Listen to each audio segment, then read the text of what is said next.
5 టీ20ల మ్యాచ్ల సిరీస్లో భాగంగా జింబాబ్వేతో ఆదివారం జరిగిన రెండో టీ20లో అభిషేక్ శర్మ విధ్వంసకర శతకంతో చెలరేగాడు. 47 బంతుల్లో 7 ఫోర్లు, 8 సిక్స్లతో 100 పరుగులు చేశాడు. అభిషేక్ శర్మ సునామీ ఇన్నింగ్స్తో ఈ మ్యాచ్లో టీమిండియా 100 పరుగుల భారీ తేడాతో విజయం సాధించింది.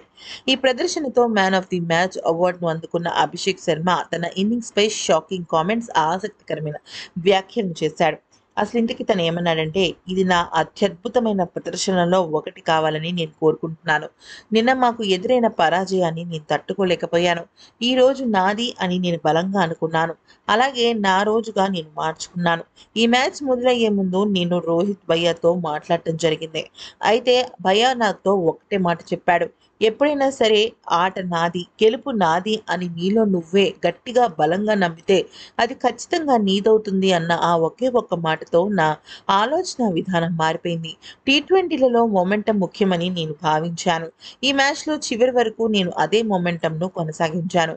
కోచ్లు, కెప్టెన్, టీం మేనేజ్మెంట్ నా ఆత్మవిశ్వాసాన్ని అస్సలు సన్నగిల్లకుండా చాలా అంటే చాలా కేర్ తీసుకున్నారు.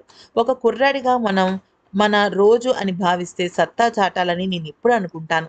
ప్రతి ఓవర్ ముగిసిన తర్వాత రుతురాజ్ గైక్వాడ్ నేను మాట్లాడుకున్నాము. స్వేచ్ఛగా షాట్లు ఆడాలని నేను అతను నాకు చెప్పాడు.